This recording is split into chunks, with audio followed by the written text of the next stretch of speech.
tardes ya a todos. Yo creo que no soy muy hiperbólico si digo que hoy no es un día cualquiera, ni en la serie de sesiones del académico y rectorado, ni en la historia, al menos reciente, de nuestras dos instituciones, no solo y principalmente por la visita del rector, del que ahora diré algunas cosas merecidas, sino porque además le acompaña el equipo de gobierno de nuestra universidad hermana y vecina, que es la Universidad Católica San Vicente Mártir. Así que, sin ser hiperbólico, pues yo creo, y con la modestia de que me refiero solo al marco local de nuestras instituciones, pues es un día que hace cierta historia, ¿no? Nuestro invitado de hoy, que además le agradezco su disponibilidad, y que conoce esta casa tan bien, porque la ha visitado tantísimas veces y porque conoce a tantísima gente en la casa y es querido por muchos, pero nuestro invitado, tengo que agradecerle su disponibilidad inmediata, sin ningún amago de zafarse de la ocasión, salvo los argumentos que en su caso de modestia sé que eran sinceros. José Manuel Pagán, profesor de Derecho Tributario en la Universidad Católica, lo ha sido casi todo. Ha sido secretario de facultad, profesor, obviamente, secretario de facultad, si me equivoco me lo dices, ha sido secretario general adjunto, vicerrector de ordenación académica y rector desde hace 8 años. Su mandato se cumple en breve, pero algo habrá hecho porque se lo prorrogan. O sea que, como los partidos buenos, tiene prórroga y nos felicitamos mucho, me imagino que en su casa y desde luego en esta nos felicitamos mucho de poder tener el recorrido con él cerca prolongado, por esa prórroga que creo que también es una forma de reconocimiento. Ha sido abogado en ejercicio, abandonó el ejercicio del derecho precisamente por la universidad, por la llamada a asumir responsabilidades en la universidad, y es el responsable principal de que el pH en las relaciones entre nuestras dos instituciones mutara y de una competitividad, no vamos a decir enemistosa, pero vamos, pasara a lo que lógica y debidamente tenía que ser, que es que nos sentimos mucho más cercanos, que son muchas más las cosas que nos acercan que las que nos separan, que son, por cierto, se las podemos dejar a los de marketing, que se peleen entre ellos, y nosotros disfrutamos de lo que tenemos que disfrutar y de lo que somos, que es de vida académica, de tener una misión muy similar, de tener una base en nuestras creencias personales y en el ideario institucional que es tan similar que ciertamente nuestra actual situación nuestra anterior situación rozaba el escándalo. Bueno, dicho eso, él es el protagonista de esa mutación, porque tú ya estuviste con Rosa, con la que te llevaste inmejorablemente bien, estuviste con Vicente, con el que te llevaste inmejorablemente bien. Ni con Rosa ni con Vicente es difícil, pero llevarse bien conmigo sí es difícil, y también lo ha conseguido. No solo eso, sino que tenemos una amistosa y estupenda complicidad, pero cuando vamos a sitios donde tenemos que perder el tiempo, y son muchos, él va más que yo, yo me escurro más, como vivo en mi tierra, pero da igual, porque en cuanto llegamos y no está, le pregunto que dónde está, o él me pregunta a mí, y no voy a contar las gamberradas que hace, pero las hace. Bueno, sí, os voy a contar una. Voy a contar la primera. Y ya está, y acabo el asunto. Mes y medio de rector, igual ni eso. Me inauguro como miembro, no sé si nato o por designación, del Consejo Episcopal de la Archidiócesis, donde además se renovaban pues todos los cargos, todas las secretarías, todas las no sé qué, no sé cuánto. Y pues acudo un feliz sábado al mediodía, como es el sitio más estupendo para estar en un pleno de un consejo episcopal, y empiezan a tener lugar las votaciones. votaciones que se prolongaron por 2 horas largas. Y en un determinado momento de las votaciones empieza, digo, mes y medio de rector, o sea, yo no tenía ni dónde vivir, vivía en un hotel. Empiezan a salir en las tandas de votaciones mi nombre, Higinio Marín. Por ejemplo, ecónomo del vicariado 3 de la diócesis, ecónomo, Higinio Marín. Y el siguiente, Higinio Marín, iba creciendo la bola. Yo dije, voy a acabar de vicario de alguna de las zonas. Y hasta que lo localicé, era aquí mi colega, el rector, que estaba infiltrándose entre todos los votantes diciendo Higinio Marín, para asombro del arzobispo, del canciller, que no daba crédito, y de un servidor que me juré rayarle el coche en cuanto lo encontrara. Muy bien, pues es un amigo, es un hombre de bien, es un magnífico rector, en realidad. Estamos encantados de tenerte, José Manuel, y somos todo tuyos. Y además viene a hablar de un asunto que es más que oportuno e interesante. Muchas gracias, José Manuel. De corazón. Gracias, Higinio.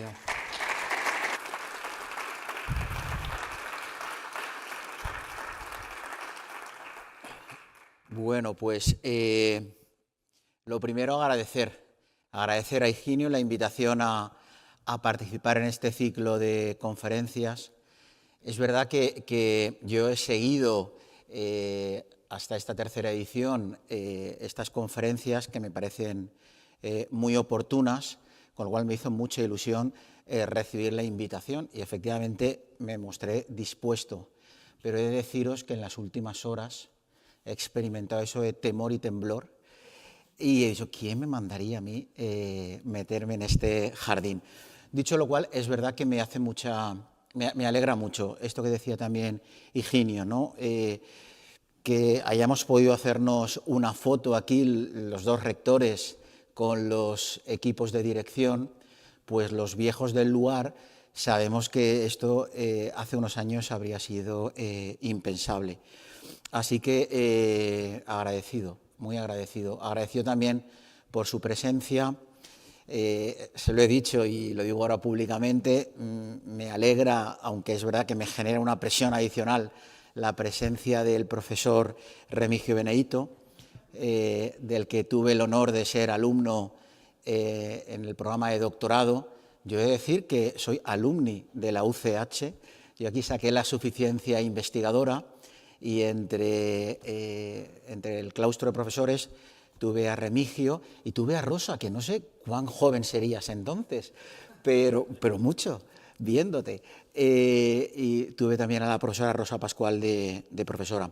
Así que agradecido, celebremos que nos encontramos hoy aquí y, como decía, me parece un acierto este ciclo de Dies Academicus, pensar la universidad, porque considero que es fundamental pararnos y pensar la universidad, reflexionar acerca de su sentido, del sentido de la universidad, conscientes de que preguntarnos por el sentido de la universidad es interrogarse por el sentido del conocimiento, de la verdad y, en definitiva, de la existencia humana.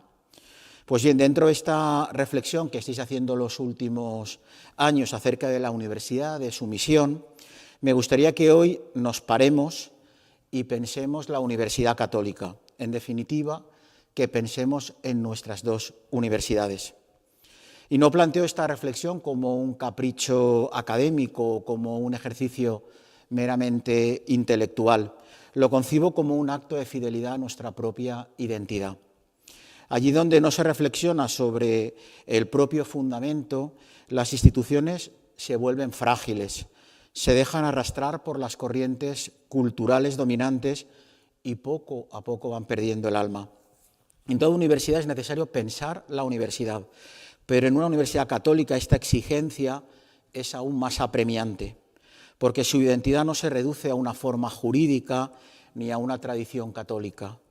Se funda en una visión de la persona, de la verdad y de Dios. Si esa visión no es continuamente profundizada, purificada y actualizada, corre el riesgo de diluirse en un simple adjetivo decorativo. Nuestra aspiración no puede ser otra que la de ser reconocidos como universidad y como Católica. Y mi reto es dar respuesta al menos a una pregunta que seguro que muchos de ustedes, que muchos de vosotros os estáis haciendo. ¿Por qué participa el rector de la Universidad Católica? ¿Por qué participo con una conferencia en el Dies Academicus Pensar la Universidad Hoy de vuestra universidad? Y deciros que no es mérito ni capacidad lo que me trae aquí, es exclusivamente, y yo creo que ha quedado ya claro, exclusivamente por amistad, por mi amistad con vuestro rector y por su generosidad, por su hospitalidad. Una hospitalidad de la que sabéis el profesor Higinio Marín ha escrito y hablado mucho, pero lo que es mejor, una hospitalidad que encarna su propia vida. Esto es importante, la idea, también la de hospitalidad, alcanza su plenitud cuando se encarna en la vida. Y de esto intentaré hablar en mi conferencia, de la importancia de la encarnación. La hospitalidad en cuanto a idea universal es ya algo grande, pertenece a la ley inscrita en el corazón del hombre, a esa apertura originaria hacia el otro. Sin embargo, si permanece en el nivel de la categoría, corre el riesgo de quedarse en abstracción, en una noble intención que no transforma la vida. Solo cuando se hace esto, cuando se convierte en gesto concreto, en acogida del otro, entonces entra en la verdad del amor. Hoy el rector me abre la puerta a mí y a mi equipo de vuestra casa y solo espero saber corresponder a tanta generosidad y ser un buen huésped. Os confieso que me hizo mucha ilusión, como os decía en la invitación, pero ahora lo que siento, y se lo decía a algún amigo, es temor y temblor. Bien, la conferencia que he preparado lleva por título de la misión a la cultura, fidelidad creativa en la Universidad Católica. Mi intención es reflexionar acerca de la importancia de que la misión de nuestras universidades se haga realidad, se haga cultura, se encarne y eso nos permita ofrecer dos elementos que para mí son clave hoy, el fundamento y la comunidad. Hoy nuestras universidades deben ofrecer especialmente a sus estudiantes un fundamento que los sostenga y una comunidad que les acompañe. ¿Y cómo hacer realidad esto? A través de lo que llamo, inspirado en la Ex Corde Ecclesiae, fidelidad creativa. A partir de aquí he distribuido la ponencia en 4 puntos. En el primero hablaremos de cuál es la realidad de nuestros jóvenes. En el segundo, de la importancia de hacer cultura la misión. En el tercero, de la fidelidad creativa como forma de cumplir nuestra misión, con fidelidad a la tradición recibida y mirando la realidad que vivimos. Y por último, un último punto que confío en llegar a tiempo de desarrollar, en el que defiendo la necesidad de volver a la Torre de Marfil. Cada uno de los puntos que voy a desarrollar vendrá introducido por un pasaje de las Escrituras o una imagen que nos ilumine y nos acompañe durante la exposición. ¿Para quién somos los universitarios, los jóvenes universitarios hoy? Bien, Abraham, que sabéis vivía en el desierto, excava una serie de pozos para acceder al agua. Los pozos que especialmente en el desierto es símbolo de vida. Unos pozos que más tarde, con Abraham ya muerto, los filisteos los ocultan, los ciegan, los llenan de arena. ¿Y qué hace Isaac, el hijo de Abraham? Lo primero que hace es limpiar los pozos que su padre había cavado. Después, pero solo después, en segundo lugar, excava nuevos pozos. Pero es importante el orden. Lo primero que hace es limpiar los pozos que conducen al agua, que es la vida, y que los filisteos habían ocultado. Y de esto quiero hablar en este primer punto, de la necesidad de que en la universidad ayudemos a limpiar los pozos que los filisteos de hoy han cegado a nuestros jóvenes estudiantes. Esta es una misión a la que como Universidad Católica no podemos renunciar. Ayudar a nuestros jóvenes a limpiar, a abrir los pozos que les han sido cegados, como Isaac, que vuelve a abrir los pozos tapados por los filisteos, para que el agua vuelva a brotar desde la profundidad. Es una tarea delicada, lenta y sagrada, que no consiste en imponer desde fuera, sino en despejar, en retirar los escombros, la arena, en hacer aflorar el manantial que Dios ha puesto en el corazón de cada ser humano, también en el corazón de nuestros jóvenes. El joven no es un terreno vacío, aunque a menudo así se le trate. Más bien se parece a un valle donde el agua existe, pero ha sido cubierta por el ruido, la prisa, la dispersión y no pocas veces por el miedo a mirarse a sí mismo. Abrir un pozo es ayudarle a atreverse a descender. Y descender no es huir del mundo, sino encontrar el punto desde el cual el mundo puede ser mirado con verdad.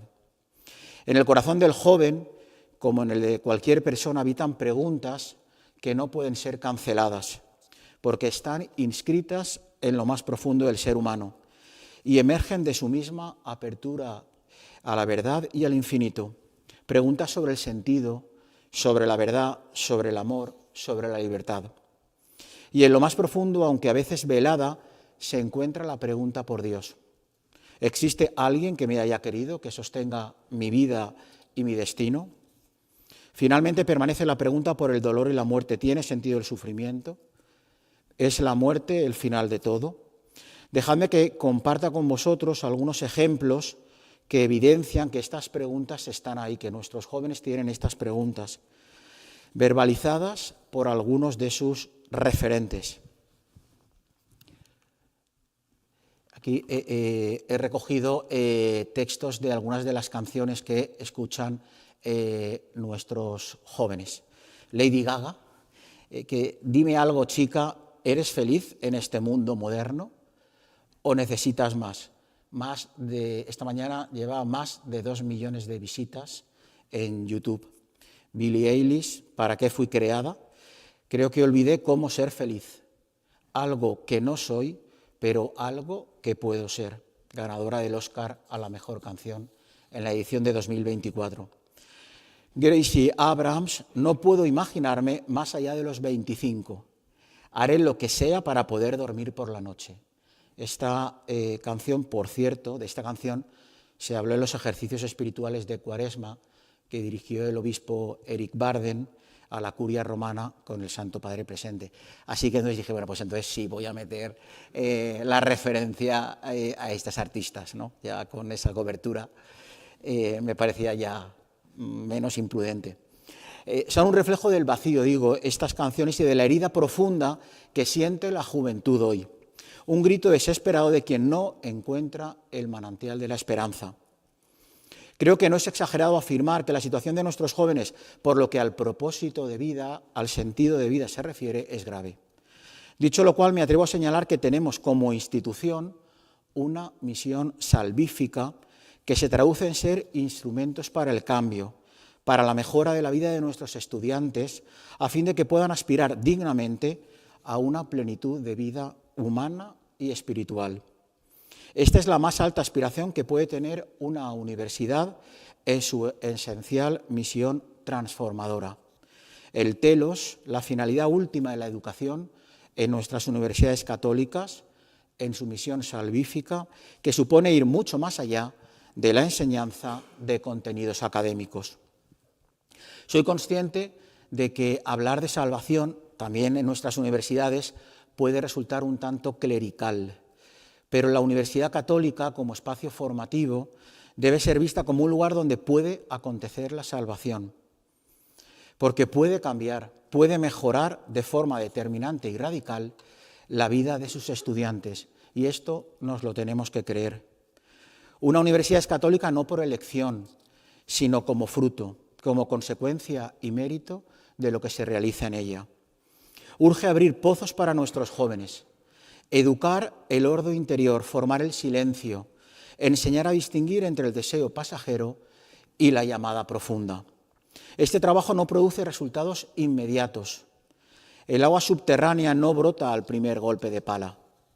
A veces al comenzar solo aparece polvo, cansancio o incluso rechazo.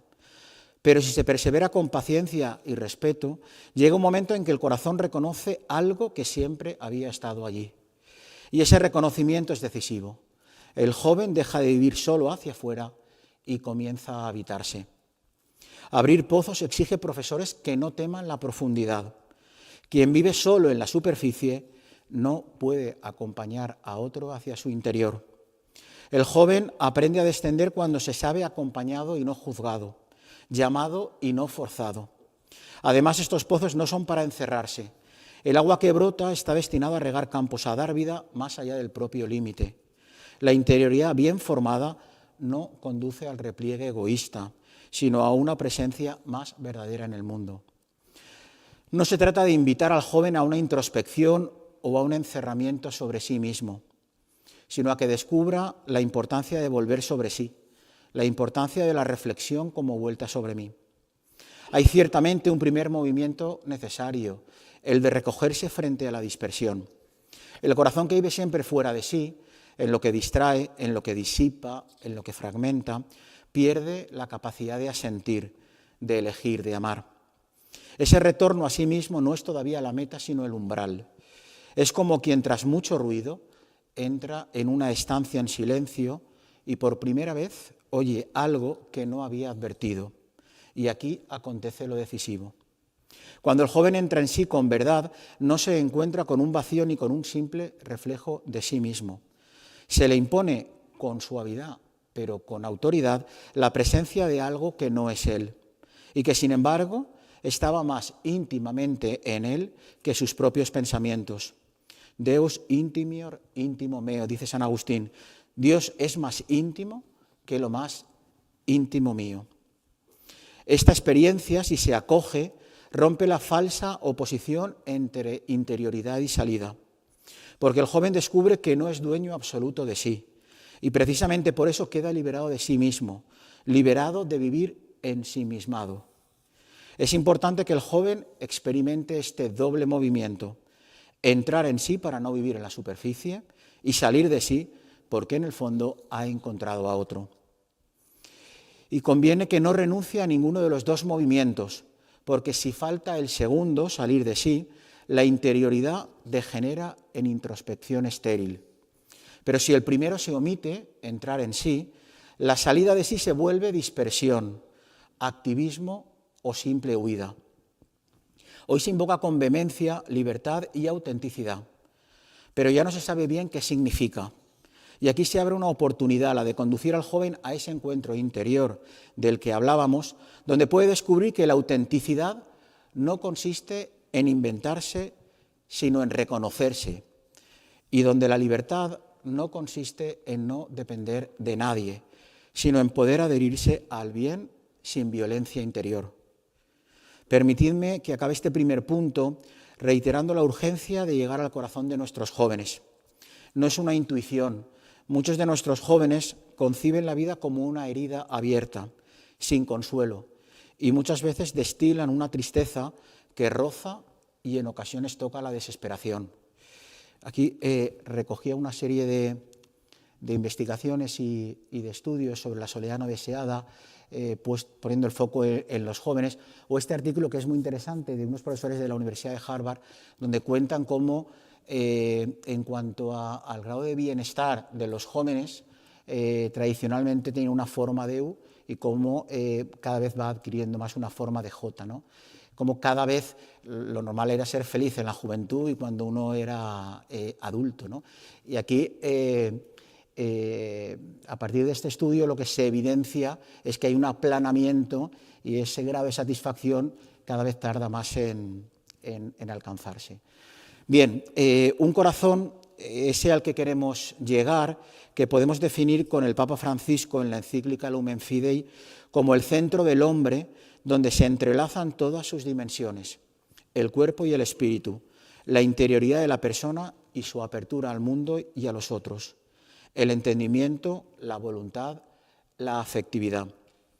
Aquí es donde tenemos que llegar, al corazón de nuestros jóvenes, conscientes de que lo que transforma al joven es el encuentro.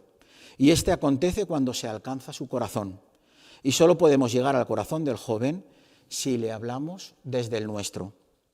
El lema del doctor de la Iglesia, San John Henry Newman, cor ad cor loquitur, fue tomado, como nos recuerda el Papa León XIV en su carta apostólica Diseñar nuevos mapas de esperanza, de una carta de San Francisco de Sales. La sinceridad del corazón y no la abundancia de palabras, toca el corazón de los seres humanos, dice San Francisco de Sales. El corazón no se abre ante un método, sino ante otro corazón que se ofrece sin defensa, que no busca dominar ni convencer desde fuera, sino comunicar una verdad vivida. Y aquí aparece algo exigente. No se llega al corazón del otro sin exponerse. Exponerse significa, en cierto modo, consentir ser visto en la propia verdad, sin refugiarse en un rol o en una función. Significa hablar no solo desde lo que se sabe, sino desde lo que se vive. No solo desde certezas abstractas, sino desde una experiencia que ha pasado por la prueba. Como acostumbraba a decir Pablo VI y recoge en su exhortación apostólica Evangelii Nunciandi, el hombre contemporáneo escucha más a gusto a los que dan testimonio que a los que enseñan. O si escuchan a los que enseñan, es porque dan testimonio. El joven percibe con una agudeza que a veces nos sorprende cuándo se le habla desde fuera y cuándo se le habla desde dentro. Hoy el mitos, entendido como relato vivo, como forma narrativa y simbólica, se convierte en el camino privilegiado para hacer accesible el logos al corazón de los jóvenes. El relato tiene una fuerza singular, arrastra, configura imaginarios, despierta pertenencia. En un mundo saturado de información pero pobre de significado, el mitos abre una puerta que la pura argumentación no logra abrir por sí sola. No obstante, una advertencia: si el mitos se separa del logos, se convierte en pura emoción, en construcción subjetiva, incluso en manipulación. Pero si permanece unido al logos, entonces se transforma en vehículo de la verdad, en encarnación narrativa de aquello que es objetivamente verdadero. Hoy en la universidad no basta con enseñar verdades, es necesario insertarlas en un relato significativo.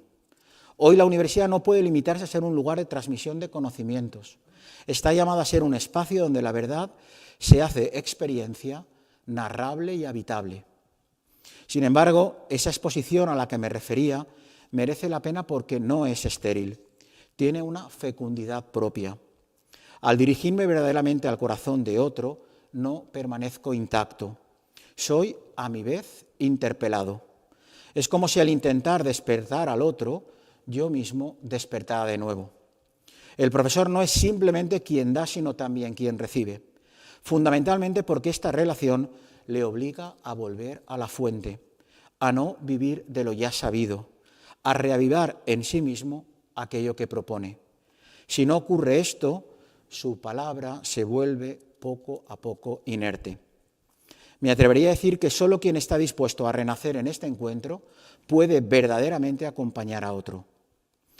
Porque el corazón humano no se deja tocar por quien no está dispuesto ya a ser tocado. Así, la prioridad no es la novedad de los medios, sino la verdad de la relación, la autenticidad del vínculo. Y este vínculo no se fabrica, se recibe, se cuida, se vive con paciencia.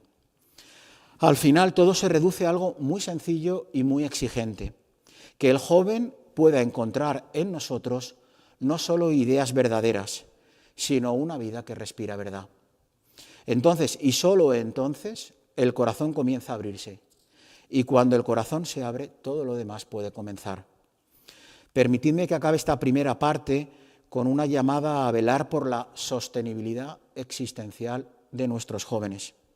Porque una universidad católica no puede contentarse con transmitir conocimientos, ni siquiera con formar profesionales competentes. Está llamada más radicalmente a custodiar y sostener la vida humana en su verdad. Muchos jóvenes hoy no fracasan principalmente por falta de capacidades, sino por la fragilidad en el modo de habitar la propia existencia. Saben muchas cosas, pero no saben bien cómo vivir. Poseen instrumentos, pero no un principio interior que los unifique. Están conectados a todos, pero no arraigados en nada. En este contexto, la pregunta no es solo si podrán sostener una carrera, sino si podrán sostenerse a sí mismos en el tiempo, en la verdad, en el compromiso. Esta es la clave de esa sostenibilidad existencial a la que me refiero y de la que no se suele hablar. Y no será porque no se habla de sostenibilidad. Hay universidades que tenemos hasta vicerrectorado de desarrollo sostenible. No se trata de bienestar superficial ni de mera salud psicológica, aunque ambas sean importantes, sino de algo más profundo. La capacidad de una persona para vivir de manera unificada, con sentido, abierta a la verdad y capaz de darse. Ahora bien, esto no se logra únicamente con programas o discursos. Requiere una forma de vida universitaria. Requiere que ofrezcamos como universidad fundamento y comunidad a nuestros estudiantes, algo a lo que me referiré en la segunda parte de mi intervención. A modo de resumen, una universidad católica debe ser, en cierto modo, como esos pozos a los que me refería que han sido cegados, obstruidos. Un lugar donde poder limpiarlos, donde poder retirar la arena acumulada, facilitando el acceso al agua viva. Esto implica profesores que no solo enseñan, sino que testimonian una unidad de vida. Espacios donde el silencio, la reflexión y el diálogo sean posibles.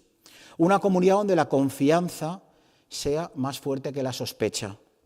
Y sobre todo una presencia explícita y discreta a la vez de Dios. No como idea, sino como realidad que puede ser encontrada. Una universidad así no impone la fe, pero sí crea las condiciones para que el joven pueda reconocerla como razonable y deseable. Porque en el fondo la sostenibilidad existencial depende de esto, de que el joven descubra que su vida no se sostiene por sí sola, que necesita un fundamento que no ha producido, una verdad a la que adherirse, un bien que amar. Y que ese fundamento no es abstracto, como una idea lejana o un principio impersonal, sino algo, o mejor, alguien que pueda ser reconocido como origen y término de la propia vida, porque el corazón humano no se contenta con apoyarse en conceptos, necesita una presencia que pueda ser conocida, amada, obedecida. Me atrevería a decir que aquí nace la verdadera sostenibilidad existencial, no en la autosuficiencia, sino en la dependencia bien entendida, no en la ausencia de vínculos, sino en el vínculo con aquello que no pasa. No tengamos miedo a hablar así. Hace poco el Papa León XIV, en su viaje apostólico al Principado de Mónaco el mes pasado, nos animaba, decía, a prestar un servicio apasionado y generoso en la evangelización. Y no olvidemos que la Ex Corde Ecclesiae, la Constitución Apostólica de San Juan Pablo II sobre las universidades católicas, nos recuerda que, y cito, todas las actividades fundamentales de una universidad católica deberán vincularse y armonizarse con la misión evangelizadora de la Iglesia. Fin del primer punto. Iba a decir eso de voy acabando. ¿Sabéis lo que significa cuando un ponente, al menos aquí en España, dice voy acabando? Quedan 45 minutos. De la misión a la cultura, encarnarse o no ser. En los clanes del libro de Jueces, en los clanes de Rubén, fueron grandes las deliberaciones del corazón, porque has permanecido entre los apriscos escuchando los silbidos de los rebaños. En los clanes de Rubén fueron grandes las deliberaciones del corazón. Este episodio se sitúa en un momento muy antiguo de la historia de Israel, cuando el pueblo aún no había llegado a la estabilidad de un reino, sino que vivía en una estructura tribal, frágil y expuesta. Tras la entrada en la tierra prometida, las tribus se distribuyeron el territorio, pero no había una autoridad central permanente, no había un rector. En tiempos de peligro surgían figuras carismáticas, los jueces, que convocaban a las tribus para responder a amenazas concretas. El cántico de Débora, que es una de las jueces, nace precisamente en uno de estos momentos críticos. Diversas tribus del norte sufrían la opresión de un poder cananeo que dominaba las rutas y ejercía una presión constante sobre la vida del pueblo. Ante esta situación se produce una llamada a la acción. No es una guerra de conquista, sino una lucha por la liberación, por la posibilidad misma de vivir con libertad en la tierra recibida. Débora, junto con Barak, convoca a las tribus. Algunas responden con generosidad y arriesgan en el combate. Otras, en cambio, permanecen al margen. La escena de Rubén, tal como la contemplamos, tiene algo de inquietante precisamente por su ambigüedad. Hay una vacilación, una demora, un permanecer en la orilla mientras otros descienden al combate. Se le describe como dividido, deliberando, escuchando los sonidos de sus rebaños, como si lo inmediato, lo propio, lo seguro, lo conocido, retuviera su decisión. Y esto me parece tiene una resonancia muy actual, porque también hoy una institución, y en particular una universidad como las nuestras, puede encontrarse en esa misma actitud interior, no negando su misión, pero postergándola, entretenida en aquello que no es falso, pero sí secundario, ocupada en lo que da estabilidad, reconocimiento, prestigio, pero que no exige ese descenso más arriesgado al corazón de quienes le han sido confiados. Rubén no hace el mal, pero tampoco hace lo que debía en ese momento. Y aquí se vuelve más clara, creo, la analogía. Una universidad católica puede desarrollar programas excelentes, alcanzar reconocimiento académico. A todo esto, por supuesto, aspiramos. Situarse con solvencia en el debate cultural, en los rankings, en la empleabilidad. Y, sin embargo, permanecer casi sin advertirlo al margen del drama real de sus propios estudiantes. Jóvenes que, como decíamos, llegan con una cierta falta de propósito, con el deseo de autenticidad pero sin un fundamento, con libertad pero sin dirección, con preguntas que no siempre encuentran espacio para ser escuchadas. Hay entonces una tentación sutil, refugiarse en lo que suena bien, en lo que es visible y medible, en lo que otorga prestigio institucional, mientras se deja en segundo plano lo más arduo y menos cuantificable, el acompañamiento real, el encuentro de corazón a corazón, la apertura de esos pozos de los que hablábamos.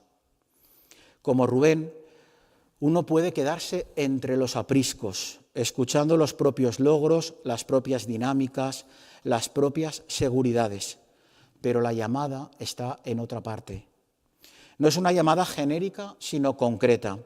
Los jóvenes que están allí no como números ni como destinatarios de programas, sino como personas que buscan, a veces sin saberlo, un sentido, un fundamento, una verdad que pueda sostener sus vidas. Responder a esta llamada implica salir de cierta comodidad institucional. Implica aceptar que lo más importante no siempre será lo más visible. Implica arriesgar tiempo, presencia, incluso resultados inmediatos por algo que no se puede medir fácilmente, el despertar interior de una persona. Y sin embargo, ahí está la verdadera fecundidad también como universidad. Diría que la diferencia entre Rubén y quienes sí descendieron al combate no es simplemente de acción, sino de prioridad interior. Unos permanecieron en lo que les era cómodo, otros se dejaron convocar por una necesidad que muy seguramente les superaba, les desbordaba. Rubén nos recuerda, no con dureza, sino con una cierta tristeza, que es posible quedarse cerca de la misión sin entrar en ella. La Universidad Católica, si quiere evitar esa deriva, ha de preguntarse continuamente, y creo que este ciclo de conferencias va en esa línea, si está donde debe estar. No solo en los espacios de prestigio, sino en ese lugar más escondido y exigente donde un joven, quizá por primera vez, pueda encontrar a alguien que le hable al corazón y a través de ello comenzar a descubrir aquello que puede sostener su vida. Mientras la misión de la universidad es vivida como algo añadido, como un conjunto de actividades, programas o iniciativas, existe siempre el riesgo de que quede en la periferia de la institución. Es algo que se hace, no algo que se vive. Y entonces ocurre lo que veíamos en Rubén. La misión está presente, pero no determina las decisiones profundas. Hay otras lógicas, prestigio, eficiencia, reconocimiento, que ocupan el centro. Urge pasar de la misión a la cultura. Urge que aquello que reconocemos como misión penetre el modo de pensar, de relacionarse, de enseñar, de habitar la universidad, que deje de ser una declaración para convertirse en un principio vital. No se trata de hacer más cosas, sino de que todo quede afectado. Una cultura no se improvisa ni se declara, es como un aire que se respira, una forma de vida que se transmite casi sin palabras. Y por eso, si la misión no llega a hacerse cultura, termina por debilitarse, porque depende siempre del esfuerzo puntual de algunos. Es por esto que me atrevo a hacer esa afirmación que puede resultar excesiva: encarnarse o no ser. La verdad, y con ello la identidad de una universidad que se dice católica, no puede permanecer en el nivel de lo abstracto o lo meramente declarativo. Si no se encarna, si no toma forma en gestos, en relaciones, en prioridades concretas, pierde su fuerza. No desaparece en teoría, pero se vuelve irrelevante en la práctica. Encarnarse significa aceptar que la misión pasa por lo concreto, por el modo en que un profesor mira a sus alumnos, por los espacios donde es posible el silencio y la pregunta, por la coherencia entre lo que se enseña y lo que se vive.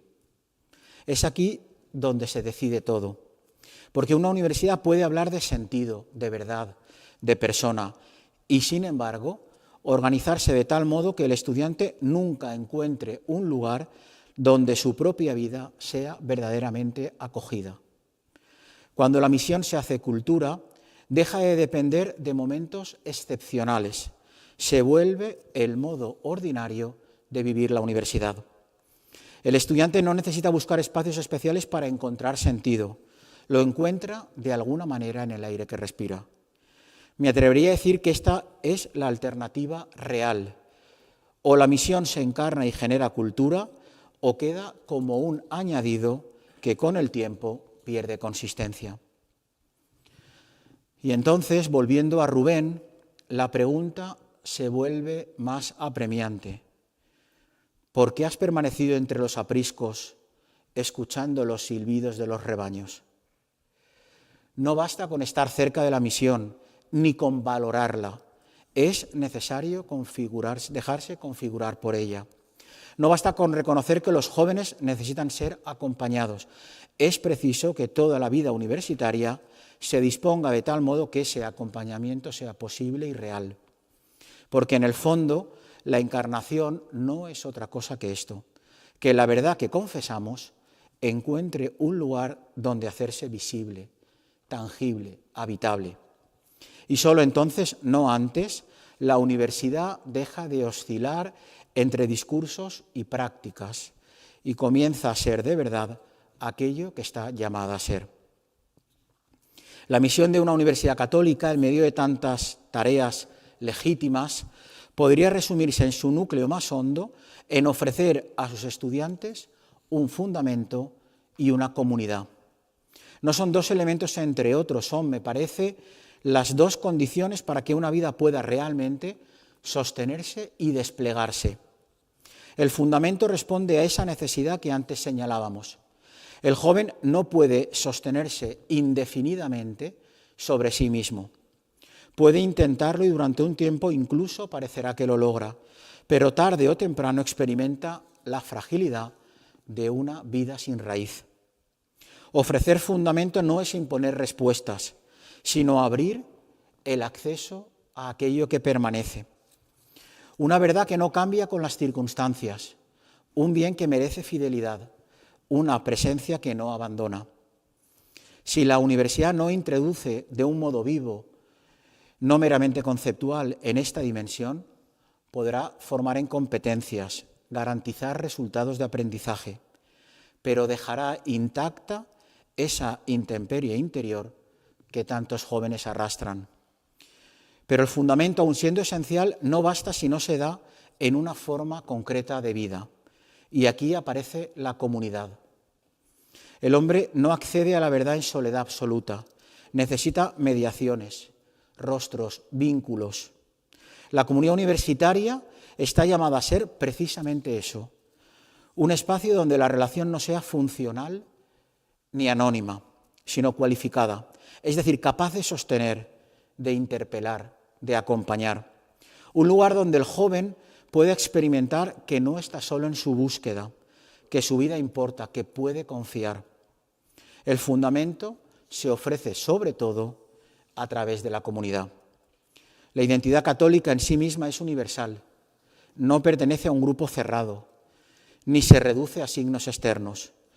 Es una forma de comprender el hombre, la verdad, el mundo. Pero esta identidad, si permanece en el nivel de las declaraciones o de los elementos institucionales, un nombre, una capilla, unos estatutos, una capellanía, un capellán, corre el riesgo de no ser verdaderamente percibida, porque la identidad por sí sola no actúa, necesita ser encarnada. Y esta encarnación tiene un rostro, las personas concretas que habitan la universidad, profesores, personal de administración y servicios, todos estos son, en realidad, los portadores visibles de esa identidad. El estudiante no encuentra primero una idea, sino una presencia. No se encuentra con una definición, sino con un modo de ser tratado, de ser mirado, de ser acompañado. Por eso me parece justo afirmar que, en cierto sentido, es más decisivo cómo se vive la identidad que la identidad misma en abstracto. No porque la identidad sea secundaria, sino porque solo existe realmente cuando se hace vida.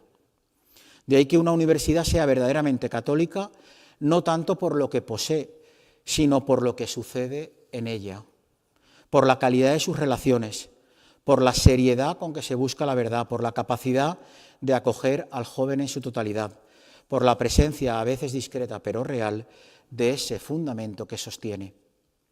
Si el estudiante, al pasar por sus aulas, ha encontrado algo que puede sostener su vida y ha descubierto una comunidad donde esa vida ha sido reconocida y acompañada, entonces la universidad ha cumplido su misión.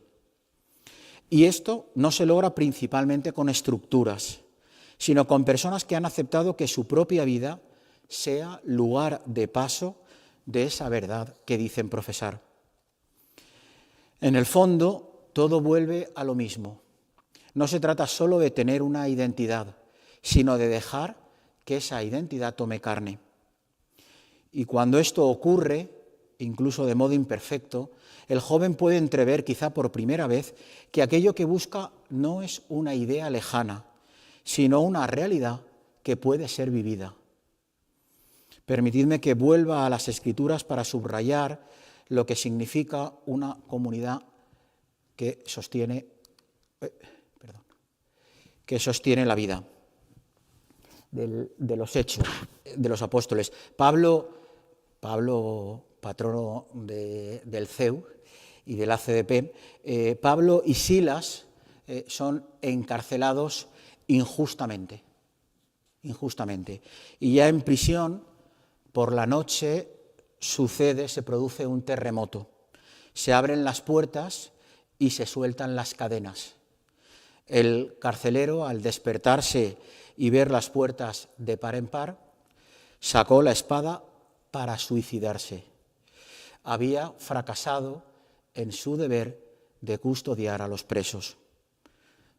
Pero Pablo, que decide no huir y que, recordemos, estaba preso injustamente, Pablo, que decide no huir, le grita: no te hagas daño, estamos todos aquí. La escena es extrema. Un hombre al borde de la desesperación, convencido de que todo está perdido, dispuesto a quitarse la vida. Y en ese momento surge una voz desde la oscuridad: no te hagas daño alguno, que estamos todos aquí. No es un discurso, no es una argumentación, es una presencia. Y esto toca el núcleo de lo que venimos diciendo. El carcelero no necesitaba en ese instante una idea, sino una certeza. No está solo, hay una presencia que permanece incluso en la noche. Y esa certeza no se le ofrece en abstracto, sino encarnada en una comunidad concreta, en unos hombres que, pudiendo huir, han decidido quedarse. Aquí aparece algo decisivo. La comunidad verdadera no es simplemente estar juntos, sino permanecer cuando sería más fácil dispersarse. Podemos ver en ello una imagen muy elocuente para la universidad. El joven de hoy, aunque no siempre lo manifieste con esa radicalidad, lleva muchas veces dentro una forma de desorientación, incluso de desesperanza silenciosa. Vive rodeado de gente, pero no siempre acompañado. Tiene múltiples conexiones, pero pocas presencias que le digan con verdad: no estás solo. Y aquí la comunidad universitaria está llamado a algo más que a convivir. Está llamada a ser esa voz en la noche, no mediante grandes gestos, sino mediante una consistencia real. Me atrevería a decir que en ese estamos todos se condensa lo que una comunidad puede ofrecer: una forma de pertenencia que salva de la desesperación. Y esto nos devuelve a lo que antes afirmábamos: la identidad se encarna en personas. Pablo no ofrece una teoría sobre la vida, ofrece su propia permanencia. No salva al carcelero con un argumento, sino con un hecho: no ha huido. Ha permanecido en un lugar donde humanamente nadie habría esperado que permaneciera. Esto da a su palabra una autoridad que no procede de sí mismo, sino de su vida. Así también en la universidad. El estudiante creerá en la comunidad no por lo que se diga de ella, sino por lo que experimente, por encontrarse personas que en medio de sus propias limitaciones no se retiran, no se desentienden, no reducen al otro a su rendimiento o a su utilidad. Me atrevería a decir que una comunidad así no solo acompaña, sostiene existencialmente. Porque en el fondo, lo que salva al carcelero no es solo saber que los presos siguen allí, sino descubrir que hay una forma de vivir distinta, una libertad que no huye, una presencia que no se disuelve, una fidelidad que no se explica solo en términos humanos. Y eso abre una pregunta y con ella una posibilidad nueva. Recordemos que este carcelero no solo sobrevive, sino que inicia un proceso de transformación, de conversión. Aquella palabra, estamos todos, no fue simplemente consoladora, fue reveladora. Y de igual forma, una comunidad universitaria no está llamada solo a evitar que el joven se pierda, a contener su fragilidad o a acompañar sus crisis, aunque todo eso sea necesario. Está llamada más profundamente a hacer posible un encuentro que transforme. Y dentro de esa comunidad universitaria, permitidme que brevemente ponga el foco en el profesor, llamado a ser centinela en la noche, alguien que permanece despierto cuando otros duermen, alguien que habita la oscuridad sin sucumbir a ella, alguien que vigila no por sí mismo, sino por todos los demás. El centinela no elimina la noche, no tiene ese poder, pero permanece en ella con lucidez, atento a cualquier signo, responsable de aquellos que le han sido confiados. así también el profesor. No es simplemente quien transmite contenidos, sino quien, de algún modo, vela por la vida de otros. Y velar implica varias cosas. Implica, en primer lugar, estar presente. No de forma invasiva, pero sí real. El centinela, todo buen centinela, no abandona su puesto. Implica también discernir. El centinela mira, escucha, distingue. No todo es igual en la noche. Pero sobre todo, el centinela tiene una relación especial con la luz. No la produce, pero la espera y la comunica. La misión del profesor en una universidad católica pasa por ser, en medio de la noche que muchos jóvenes atraviesan, una presencia despierta, capaz de decir con su vida, más que con sus palabras, que la oscuridad no es lo último, que hay un fundamento que sostiene y una comunidad que permanece. Rector, ¿cómo vamos? ¿Sí? No lo he dicho. Si alguien tiene que salir, como le digo a mis alumnos, por favor, discretamente y en silencio, para no despertar a los que se quedan. Fidelidad creativa o cómo la verdad vive en la historia. Permitidme que inicie este punto de nuevo con una imagen, que en este caso es la seu de la Catedral de Mallorca, y que hable brevemente del proyecto que desarrollaron en ella en 1902 el obispo Campins y el arquitecto Antonio Gaudí. Gaudí se encuentra con que la proporcionalidad y la armonía propias de la seu se habían, dice literalmente, estropeado y echado a perder, principalmente porque el coro ocupaba el centro de la catedral. Y de esta forma los fieles, al entrar por el portal mayor, no veían ni el altar, ni la cátedra del obispo, ni el ábside mayor o capilla de la Trinidad. Un arco de estilo plateresco constituía el acceso al coro frente a la puerta principal. Al otro lado, el coro estaba conectado con el presbiterio por la vía sacra, donde se ubicaba el sarcófago de Jaume II. La capilla de la Trinidad quedaba casi oculta por completo con dos retablos. A principios del siglo XX, la catedral no gozaba de mucha luz porque la mayoría de los ventanales y rosetones seguían tapiados.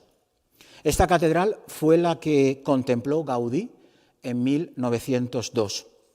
El obispo Campins le había llamado para abrir aquel edificio maravilloso a la celebración de la Eucaristía, con participación de todos los fieles. La funcionalidad del espacio tenía que ir acompañada, según el obispo, por una adecuada decoración, sobre todo haciendo entrar la luz por los ventanales, en especial por los que debían rodear el altar mayor dentro del presbiterio.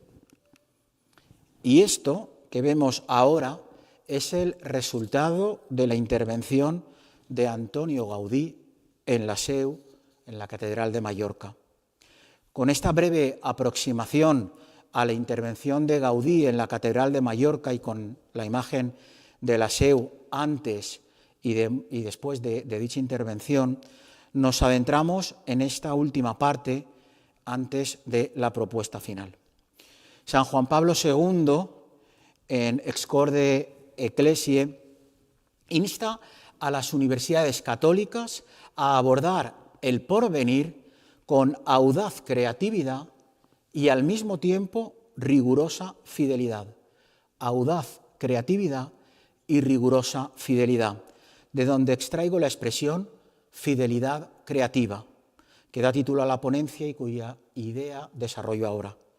Estas dos expresiones, audaz creatividad y rigurosa fidelidad, pueden parecer a primera vista casi opuestas. Sin embargo, en su unión se revela una comprensión profunda de nuestra tarea universitaria. La audaz creatividad no se refiere a una actividad caprichosa o arbitraria. La audacia aquí indica la valentía de ir más allá de lo ya establecido, de no contentarse con repetir fórmulas, de abrir caminos nuevos cuando la verdad lo exige. Es la disposición a arriesgar, a explorar, a pensar de modo no rutinario. Pero esta audacia no consiste en romper por romper. Es más bien la libertad interior que nace de una relación viva con la verdad. Solo quien no está encerrado en el miedo o en la mera repetición puede descubrir nuevas formas, nuevos lenguajes, nuevas respuestas. La audacia, en este sentido, es una condición para que la verdad siga siendo fecunda en la historia. Por otro lado, la rigurosa fidelidad no significa rigidez ni inmovilidad. La fidelidad es la permanencia en lo esencial, en aquello que no depende de las modas ni de las circunstancias. Y es rigurosa porque no se permite diluir ese núcleo, no lo relativiza ni lo adapta de manera superficial. El rigor indica aquí una actitud de seriedad intelectual y moral. No traicionar la verdad por conveniencia, no reducirla para hacerla más aceptable, no deformarla bajo la presión del contexto. Es una fidelidad que piensa, que discierne, que se mantiene firme precisamente porque sabe lo que está en juego. Cuando ambas expresiones se comprenden juntas, aparece su verdadero sentido. La creatividad sin fidelidad se vuelve vacía y la fidelidad sin creatividad se vuelve estéril. Dicho de manera sencilla, audaz creatividad es la capacidad de encontrar caminos nuevos con valentía. Rigurosa fidelidad es la capacidad de permanecer en lo verdadero sin diluirlo. La fidelidad creativa no consiste en inventar algo nuevo, sino en dejar que lo verdadero despliegue toda su fecundidad en condiciones nuevas. En nuestro caso, una universidad católica será fiel no cuando se limite a declarar su identidad, ni cuando la oculte para ser aceptada, sino cuando esa identidad se haga visible. Esto exige sin duda discernimiento. No todo cambio es desarrollo, ni toda conservación es fidelidad. Se necesita una mirada que distinga entre lo esencial y lo accidental, entre lo que debe permanecer y lo que puede o incluso a veces debe transformarse. En ese sentido es importante también advertir del riesgo que corremos cuando absolutizamos la idea de progreso, que para muchos de nuestros contemporáneos es el único Dios. El hombre desde siempre ha esperado avanzar, mejorar, superar límites. Sin embargo, el problema aparece cuando este movimiento se convierte en una especie de fe secular. Entonces el progreso deja de ser un medio y pasa a ser un fin último. Ya no se pregunta hacia dónde se avanza, sino que se supone que todo avance, por el hecho de serlo, es bueno, olvidándonos de lo que nos recuerda San Agustín. Mejor va un cojo por el camino que un corredor fuera de él. El desafío no es destruir la idea de progreso, sino liberarla de su pretensión de absoluto para devolverla a su condición de instrumento al servicio de una verdad mayor. Porque sólo cuando el progreso se ordena a un fin que lo trasciende, deja de ser un ídolo y se convierte en lo que realmente puede ser, una ayuda para que el hombre viva mejor, sin olvidar para qué vive. Vuelvo a la idea de fidelidad creativa y a la intervención consciente, inteligente, arriesgada de Gaudí en la Seu. Gaudí partía de una realidad ya dada, cargada de historia, de oración, de significado, y sin embargo no se limitó a conservarla tal cual. Percibió con una mirada a la vez artística y espiritual que esa tradición podía llegar más lejos, que podía manifestar con mayor claridad su finalidad última, conducir a Dios. Aquí está la esencia de lo que entiendo por fidelidad creativa. No fue una fidelidad arqueológica, que se contenta con preservar lo existente sin tocarlo. Tampoco fue una ruptura caprichosa que introduce novedades sin referencia al sentido original. Fue más bien una obediencia profunda al fin de la catedral, que le permitió intervenir incluso en elementos muy visibles, la luz de las vidrieras, la disposición del coro, para que todo el conjunto hablara con mayor fuerza. Así como Gaudí introdujo la luz para que el espacio hablara más claramente de lo divino, también la universidad está llamada a preguntarse, ¿qué luz necesitamos hoy introducir para que el joven pueda ver? ¿Qué reubicaciones son necesarias para que el centro no quede oculto? Todo esto solo es posible si se conserva una actitud fundamental que Gaudí tuvo: reverencia por lo recibido. No actuó como dueño, sino como servidor. No quiso imponer una visión personal desligada de la tradición, sino dejar que la tradición hablara con mayor plenitud. La fidelidad creativa, entonces, no es otra cosa que esta disponibilidad a intervenir con inteligencia, con audacia, pero también con humildad, para que la verdad recibida resplandezca hoy. Y cuando esto ocurre, no se rompe la tradición, se cumple con ella. Esto nos permite comprender por qué la fidelidad es inseparable de cierta creatividad. No porque invente su objeto, sino porque lo reconoce en situaciones cambiantes. La verdad permanece, pero la forma de acogerla, de expresarla, de encarnarla, pide siempre una inteligencia viva. De otro modo, lo que era respuesta se convierte en hábito vacío. Y aquí volvemos a lo más decisivo, las personas, porque la fidelidad rigurosa y la creatividad audaz no se realizan en estructuras por sí solas, sino en hombres y mujeres que han aceptado vivir de un fundamento que no han producido y que precisamente por eso pueden arriesgarse a expresarlo de nuevo. Cuidado con permanecer en lo conocido, en aquello donde ya estamos adaptados, en una inmovilidad disfrazada de prudencia. Es de algún modo el gesto de Rubén, quedarse entre los apriscos, donde todo es familiar, donde nada amenaza, donde no es necesario arriesgar.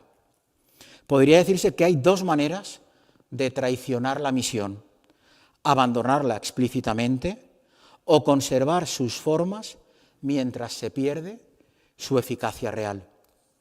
Pero la verdadera sostenibilidad no consiste en permanecer donde uno está, sino en permanecer en la verdad, aunque eso implique desplazarse, arriesgar, entrar en territorios no del todo conocidos.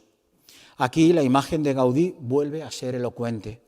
Hubiera sido más seguro no intervenir, hubiera sido más fácil respetar sin tocar, pero en ese caso quizá la catedral habría permanecido formalmente intacta y sin embargo menos capaz de cumplir su finalidad.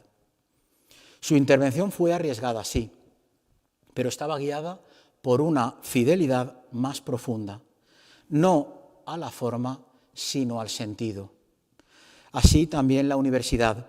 En este sentido, el profesor, la comunidad universitaria, la institución entera, están llamados a ser no solo guardianes, sino testigos. Y el testigo no solo protege lo que ha recibido, lo hace visible, lo arriesga en su propia vida, lo ofrece de nuevo. Esto puede ayudarnos a iluminar lo que significa custodiar. Custodiar el depósito, depositum custodi, que le pide San Pablo a Timoteo.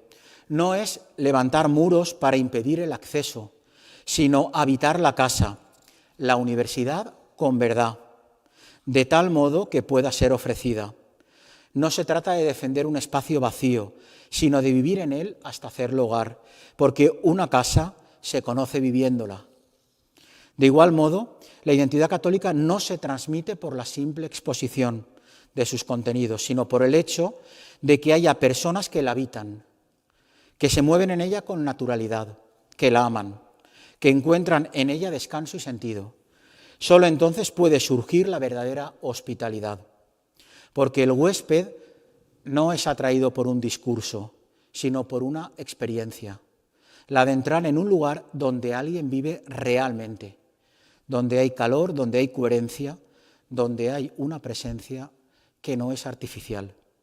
Aplicado a la universidad, esto resulta particularmente elocuente. Una universidad católica está llamada a ser esa casa amplia y habitada. En ella, quien llega, el estudiante especialmente, no debería encontrarse primero con normas o estructuras, sino con un ambiente humano en el que se percibe que esa tradición no es un peso, sino una morada. Y aquí se une todo lo anterior. Custodiar el depósito es habitar la casa. La fidelidad creativa es mantenerla viva y capaz de acoger. La comunidad es quienes la hacen habitable. Y la misión consiste en invitar a otros a entrar. Esta invitación no es proselitismo ni imposición, es más bien una forma de decir explícita o silenciosamente esto que hemos recibido, que nos sostiene, que nos ha dado lugar donde vivir, puede ser también tu hogar. Y entonces puede ocurrir que el que entra primero como huésped, si la experiencia es verdadera, comienza poco a poco a hacer suya la casa. Ya no está de paso, comienza a habitar, a amar, a cuidar, y llegado el momento será él mismo capaz de acoger a otros.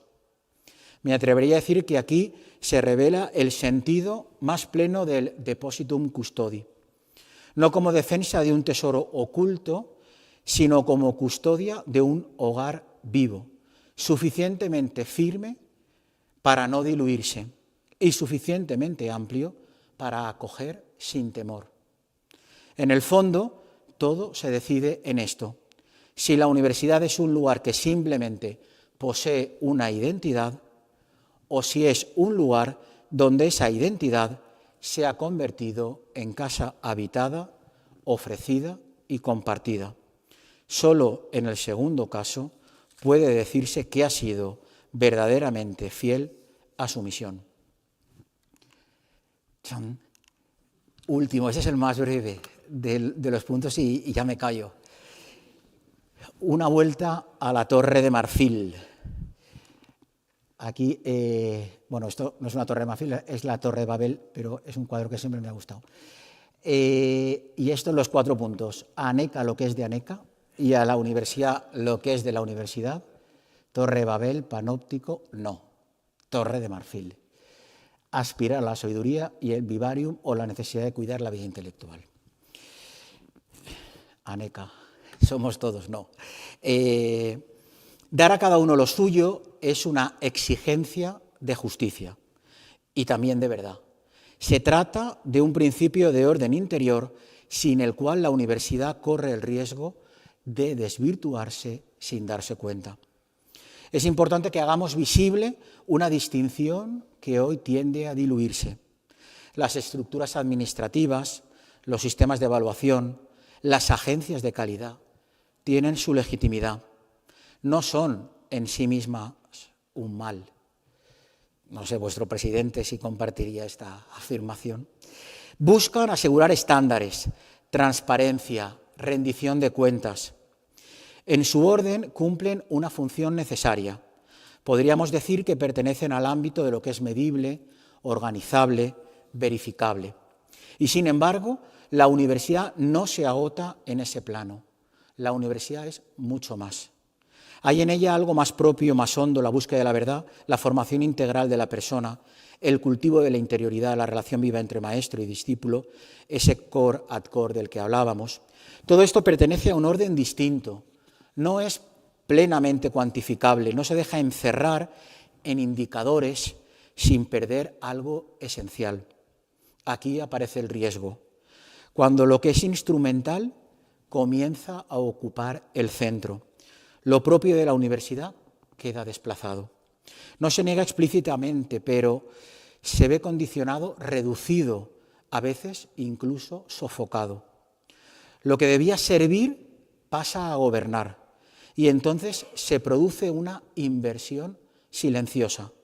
La universidad empieza a existir para responder a sistemas externos, en lugar de que esos sistemas estén al servicio de su misión. No se trata de oponer sin más 2 ámbitos, sino de ordenarlos correctamente. Dar a la administración lo que le corresponde, organización, evaluación, garantía de calidad, pero no más que eso. Y al mismo tiempo preservar para la universidad aquello que le es propio, que no puede ser delegado ni sustituido, su relación con la verdad, con la persona, con el sentido último. Por eso, dar a cada uno lo suyo implica también una forma de resistencia interior. No una resistencia combativa, sino lúcida. Saber hasta dónde llegan las exigencias externas y dónde comienza lo que no puede ser negociado. Mantener espacios donde la lógica no sea la de la eficiencia, sino la de la verdad. Proteger tiempos y relaciones que no producen resultados inmediatos, pero que son fecundos en un sentido más profundo. Es por eso que debemos recuperar, como apunto en el título de este apartado, a la imagen de la Torre de Marfil bien entendida. Ese espacio donde la universidad puede ser ella misma, sin negar el mundo, pero sin someterse enteramente a sus lógicas. En el fondo, se trata de una cuestión de identidad vivida. Si la universidad sabe quién es, si está arraigada en su fundamento, podrá integrar lo externo sin perderse. Si no, corre el riesgo de disolverse. Así las cosas, dar a la administración lo que es suyo es un acto de justicia, pero guardar para la universidad lo que le es propio es un acto de fidelidad. Y sin esta fidelidad, todo lo demás, por bien organizado que esté, corre el riesgo de quedar vacío en su centro. Torre de Babel, panóptico, Torre de Marfil, que es un término también denostado. Siempre nos referimos a la universidad como Torre de Marfil para atacarla. Pues aquí hay una defensa de la Torre de Marfil. En un mundo saturado de estímulos, de ruido, de vigilancia y de urgencia, urge retomar la idea de la Torre de Marfil, purificada de sus injustas connotaciones habituales, aislamiento, elitismo o evasión. Necesitamos redescubrir su sentido más auténtico, no como fuga, sino condición para servir más y mejor. La Torre de Marfil, entendida rectamente, no es una retirada del mundo, sino una toma de distancia que permite recuperar la mirada. Es el lugar donde se hace posible el silencio, la contemplación, la reflexión no sometida a la inmediatez. No se trata de despreciar la realidad, sino de no quedar absorbido por ella hasta perder su sentido. La Universidad Católica está llamada, quizá hoy más que nunca, a custodiar ese espacio. Un espacio donde la verdad no está subordinada a la utilidad inmediata. El tiempo no esté completamente fragmentado por la urgencia. La persona puede recogerse, pensar, integrar, y donde la pregunta por el sentido no sea marginal, sino central. Y esto no es un lujo, es un servicio. Porque una sociedad que pierde estos espacios pierde también su capacidad de orientarse, de discernir, de no ser arrastrada por lo que simplemente sucede.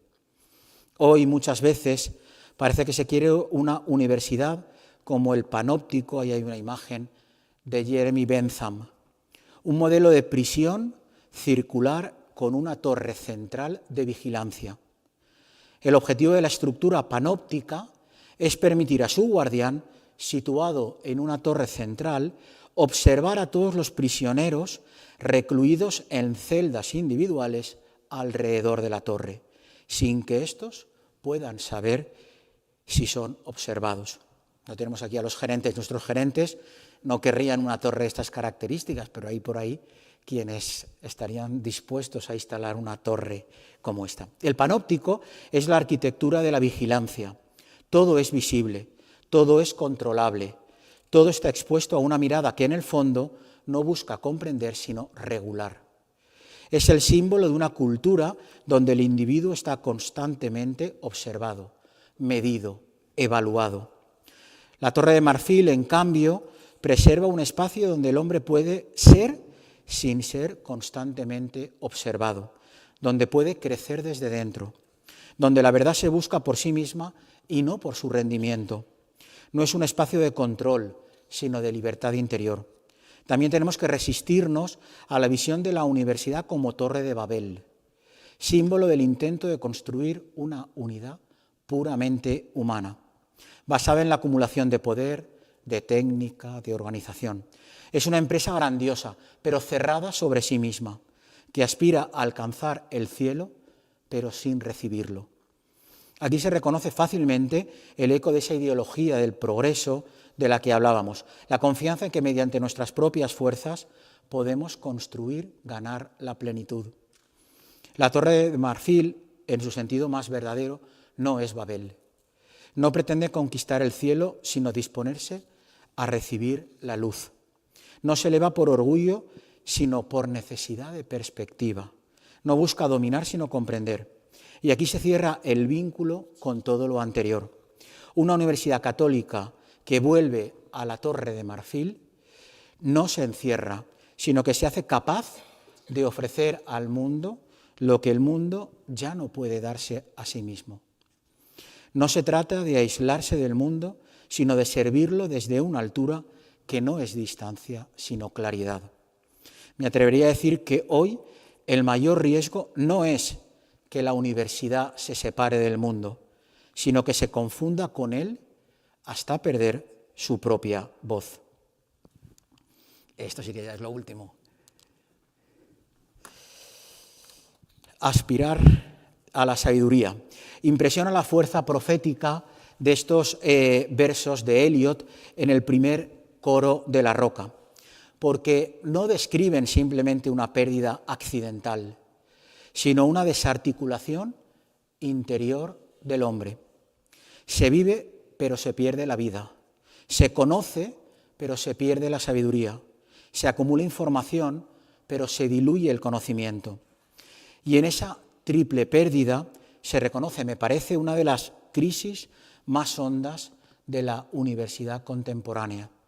Porque la universidad en su origen no nació para multiplicar datos, ni siquiera para producir conocimiento en sentido técnico, sino para ordenar la inteligencia hacia la sabiduría, es decir, hacia una comprensión unificada de la realidad, capaz de dar sentido a la vida. Cuando esto se olvida, todo lo demás se fragmenta. La información, que es lo más bajo en este orden, se multiplica sin medida. El conocimiento, entendido como dominio de parcelas específicas, crece, pero sin conexión. Y la sabiduría, que debería integrar, orientar, dar unidad, se eclipsa. Así el estudiante puede saber muchas cosas y, sin embargo, no saber qué hacer con su vida. Aquí se hace urgente volver a lo nuclear. Permitamos que la sabiduría haga su casa con nosotros. Sapientia edificavit sibi domum. La sabiduría se ha hecho una casa. Una casa, aquí surge permanentemente la imagen de Higinio. Una casa es un lugar estable, habitable, donde algo puede permanecer y crecer. Si la sabiduría no tiene casa, se vuelve errante, ocasional, fragmentaria. Puede aparecer en momentos aislados, pero no configura una vida. La universidad está llamada entonces a ser ese lugar donde la sabiduría encuentra morada. Y aquí se une todo lo que venimos diciendo. La universidad será verdaderamente fiel a sí misma cuando pueda, de algún modo, responder a la pregunta de esos versos, no con una queja, sino con una realidad visible. Cuando el estudiante pueda decir, aquí no solo he vivido, sino que he encontrado vida. Aquí no solo he adquirido conocimientos, sino que he comenzado a entender. Aquí no solo he recibido información, sino que he sido introducido, aunque sea de modo inicial, en la sabiduría. Entonces, y solo entonces, podrá afirmarse con verdad que la sabiduría ha encontrado su casa y que esa casa, lejos de cerrarse sobre sí misma, está abierta, como todo verdadero hogar, a acoger a quienes buscan, a sostener a quienes dudan y a enviar al mundo a hombres y mujeres capaces no solo de saber, sino de vivir con sentido. Vivarium. De manera breve me gustaría aquí animar a nuestras universidades a recuperar el espíritu del... Vaya, había ido todo bien. Ya sabéis, ahora ya habéis confirmado que estoy aquí por amistad.